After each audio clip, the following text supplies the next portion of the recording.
sa pumili ng mindfulness card, ito ang inyong reading. Tingnan natin kung anong gabay sa inyong New Year's resolution.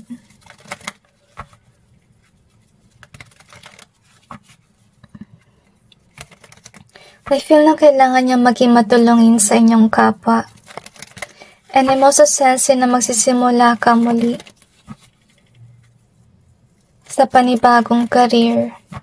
And I'm also sensing that you do have a charismatic energy.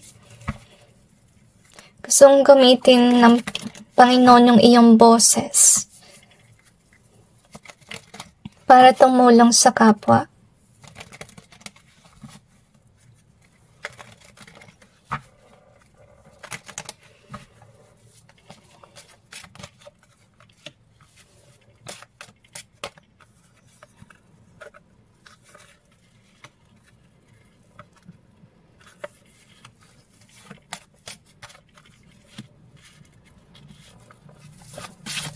I feel na yung gusto ng Panginoon ay maging mabuti ka sa iyong kapwa.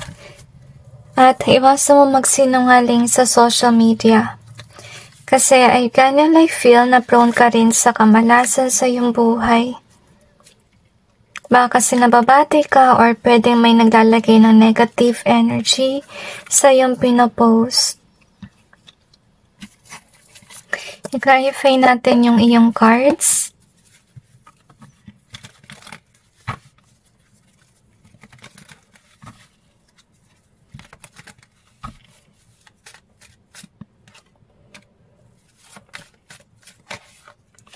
I kinda feel guys na meron talaga kayong misyon para sa mundong ito at na-sense ko rin na hindi pa tamang panahon na kayo ay magkaroon ng relasyon kasi di mo pa nagagampanan yung iyong misyon sa buhay mo. At remember may mission ka kaya yun nga, hindi mo pa oras din. Dahil kailangan mo tong gampanan. Yung clue dito guys, kung ano man yung iyong dapat na gawin, it's about talking. Kasi ito yung iyong skill. Siguro iba sa inyo ay teacher, or pwede rin na naranasan nyo mag-call center, basta may kinalaman sa voice. Kasi, you know, yung mga dati mong trabaho, tinitrain ka to do your work as someone na inassign ng Panginoon na may gawin. So, you will be in a public eye. So, you have the introvert being here. So, isa sa New Year's resolution na dapat mong gawin ay maging introvert as you can see. Kasi baka with the open being here, na-open kayo masyado sa social media, naging open book na yung iyong buhay. So, iwasan mo yun. Kasi sa pagpo-post mo, yun yung dahilan kung ba't ka nagkakaroon ng stagnancy sa iyong buhay. Kasi baka nalalagyan ng negativity yung mga bagay na sinishare mo doon sa social media. And then, upon holding this card, saka ko naramdaman yung pagiging matikotis, pagiging black with regards sa throat, kasi yun nga iniwasan ka ng Panginoon na maging brag poster ka. Oo, dasan ka na magsalita, pero hindi yung ginagawa mo na masyado ka nagba-broadcast about your life. Okay? So, yun nga, iwasan mo sa ngayon na magkaroon ng relasyon kasi hindi mo pa nagagampanan yung iyong mission. At saka with this one here, I kinda feel na kapag nagkakaroon ka ng karelasyon, hindi na naging mabuting tao na pupunta sa'yo kasi hindi mo pa oras sa magkaroon ng relasyon. So, yung tao na lesson sana sa'yo, hindi mo pa yan namimit kasi hindi mo pa nagagampanan yung mission mo, as you can see. So far, yung gusto sabihin din ng Panginoon sa'yo, nagpapadala na siya ng sign sa'yo na ikaw ay isa sa kanyang pinili na may gawin for this world. Kaya ka nagkakaroon ng ebidensya or ng mga panaginip about it. Okay, so yung New Year's resolution mo is gumawa ka ng paraan para magampanan mo yung iyong mission. Okay, kasi I kinda feel na siguro ito yung nararanasan mo kasi pag tamang panahon na guys para gawin yung mission mo, ito yung nangyayari. Nawawalan ka ng work. Okay, nilalayo ka ni God sa mga bagay na hindi aligned sa'yo kasi pinipilit niyang ilagay ka sa tamang trabaho for you. ito yung nangyayari. So, I kinda like feel like what you need to do here is let go and let God. Alam ko na mahirap. So, since alam mo na hindi forever yung job mo sa ngayon, kasi dapat on alignment sa calling mo, yung dapat mo nang gawin is mag-save ng pera. Okay? Kasi, syempre, kung magsisimula ka muli sa bago, mahirapan ka cope up with regards sa money. Kasi to be honest with you, may mga puhunan din naman, di ba? Para magsimula sa yung mission. So anyway, we also have this one. So I kinda like feel here, iba sa inyo siguro, pinipilit nyo na kontrolin yung iyong buhay. So I feel like yung kailangan yung gawin sa New Year's resolution ninyo is iwasan nyo yung ganitong energy na kayo yung in control, in charge. Kasi remember, remind yourself that God is in control of your life. Kasi I kinda like feel yung balak mong gawin sa oras na mawalan ka ng work is maghanap muli ng trabaho na hindi on alignment sa pinapagawa sa inyo ng Panginoon. Kasi basically, yung pinapagawa niya ay maging influencer kayo to encourage people. Maybe you are a motivational speaker. Maybe some of you, you're destined to actually preach the gospel. So, kung ano man ang calling nyo, then go after it. Kasi yun yung nararapat na trabaho para sa inyo. To be honest. Kasi, importante talagang gampanan yung mission. Kasi, baka pagdating ng panahon, pagsisihan mo na hindi mo nagawa yung mission mo. So, we also have this one. So, maybe some of you are definitely single and are looking for love life. Pero gusto sabihin ng Panginoon na huwag kang mag-alala. May tao para sa'yo. Sa ngayon kasi, tinatawag ka ng Diyos na maging single para gampanan mo yung iyong mission. Let's not wake up. Oh, this is nice, okay? So, definitely, you guys are chosen na may gawin para sa mundong ito. So, sana tanggapin mo tong gift sa'yo ng Panginoon na opportunity with regards sa career, pero on alignment sa gusto niyang ipagawa sa inyo. Kasi ito yung iyong calling at ito yung destined talaga para sa inyo. So, yung New Year's resolution, guys, wag mo na kayo maghanap ng jowa. To be honest with you, as somebody doing the job for God, it will take years sa maging single. Ganun talaga, guys, okay? Anyway, wag kayong malungkot kasi bibigyan ka ng pagkakataon ng Panginoon na mahanap kung sino talaga yung para sa'yo. Kasi meron talaga. At nararamdaman mo yan, kaya you're longing for it, okay? So, normal lang yun na ganun yung pakiramdam, pero yung dapat mo lang talagang gawin is gawin mo yung dapat mong gawin, yung pinapagawa sa ng Panginoon.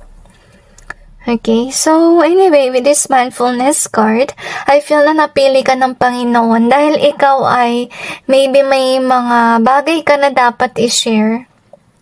For others, maybe your knowledge can be, you will be a teacher, or it can be, I feel here na meron kang knowledge dyan with regards maybe sa Bible, magaling ka magsalita, mag-preach ka, okay, let God guide you kung ano yung mission mo. Because definitely you do have that wisdom. Okay, some of you, I kinda like feel like you're intellectual, honestly speaking, okay? So, yeah, share your knowledge to the world. Anyway, so, let's see what else do we have here. So, we got frenemy. We also have this one in reverse. We also have the queen in either way. This is, I kind of like feel like you will be sad about something. Kung ikaw ay yung tipong tao na meron ka siguro na salihan na, let's say, grupo ng mga tao. At siguro yung grupo na yun, na-impluensyahan ka na mag-into collection or pwede rin dahil sa kanila na kakaroon ka ng addiction and so on.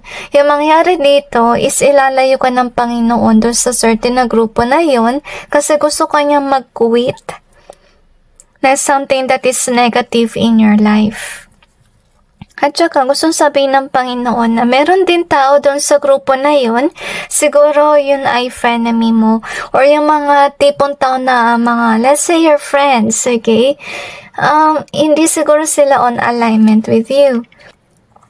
Isa rin sa malungkot kapag ikaw ay may mission sa mundong ito, konti lang kasi talaga yung nag-resonate sa iyo, tsaka napapansin mo na lumalayo yung mga tao sa inyo sa oras na ginagampanan mo yung iyong mission. Kasi iba yung pananaw mo sa buhay compare sa kanila. Baka kasi naiilang sila na isali ka sa grupo kasi iba na yung iyong vibe. That is what's happening kung fina-follow mo talaga ang Panginoon.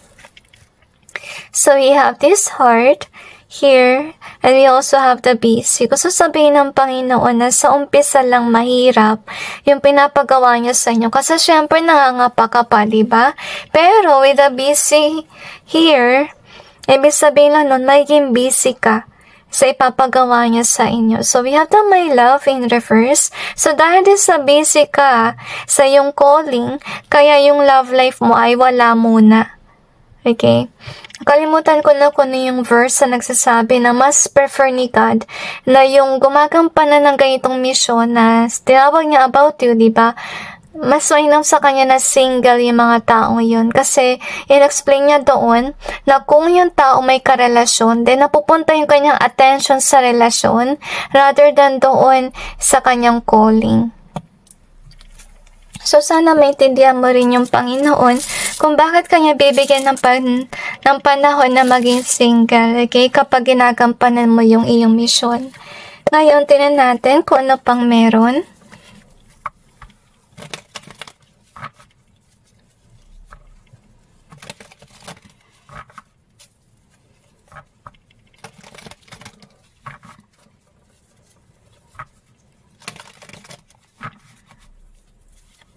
I feel na iwasan nyo rin guys na i-doubt yung inyong sarili kasi baka yun nga tinawag kayo ng Panginoon pero you're doubting about your skill. To be honest with you guys, okay, hindi ka naman tatawagin ng Panginoon kung you can't handle it. I feel like God definitely trusts you to this kind of mission work kasi nga yung skill mo is basically in speaking or speech, okay? So, ito yung mangyayari sa nasalihan mong grupo na ayaw ng Panginoon, na malalayo ka doon dahil sa betrayal at dahil sa mga away sa loob. I feel na kaya kanya nilayo sa ganitong mga grupo ng tao kasi dahil sa kanila, kaya ka nauubusan ng pera or siguro na impluwensyahan kanila na maybe you will be in a collection or pwede rin na nalulung ka sa addiction sa iyong buhay, kaya yun nga, minamalas ka sa pera. So, nilayo ka ng Panginoon sa mga taong ito para maging balance ka with regards sa money. Because let me remind you, kung may work ka sa ngayon na hindi naaayon sa calling mo, syempre hindi yan forever job kasi yun nga, yung kapag nag-quit ka sa job na yun, na kung naman meron ka ngayon, definitely kailangan mo ng pera after, diba? Kasi magsisimula ka muli at this time around sa calling ng Panginoon. And by doing this, you need some money. Right? Kung magsisimula ka muli. And I feel like your job on earth will definitely be somebody who's talking or speaking for others. At magkakaroon ka ng following. At dahil yan on alignment sa yung calling, it will definitely bloom with regards to this money being here. So with this justice here and this one, I kinda like feel na kaya kayo pinili ng Panginoon kasi you become wise because of the things that you've gone through in your life, as you can see here. Yung gusto rin sabihin ng Panginoon ngayon, taon, iwasan nyo maghanap ng jowa kasi kung magkakaroon kayo ng jowa guys, maaalis yan. Kasi hindi pa tamang panahon sa'yo na magkaroon ng jowa. But yet, God wants you to trust Him na meron tao para sa inyo. Pero sa ngayon, gampanan niyo muna yung iyong mission bago yung magkakaroon kayo ng relasyon. Okay, so take some time to do your work. Be single, yun yung New Year's resolution. At saka New Year's resolution, then mag-save na kayo ng pera. At saka you have to train yourself to speak out. Kasi yung mission mo ay may kipag-usap ka sa mga tao. So anyway, that's it guys with regards to your reading. I just hope this may give you some insight and awareness about your situation, and God bless all of you.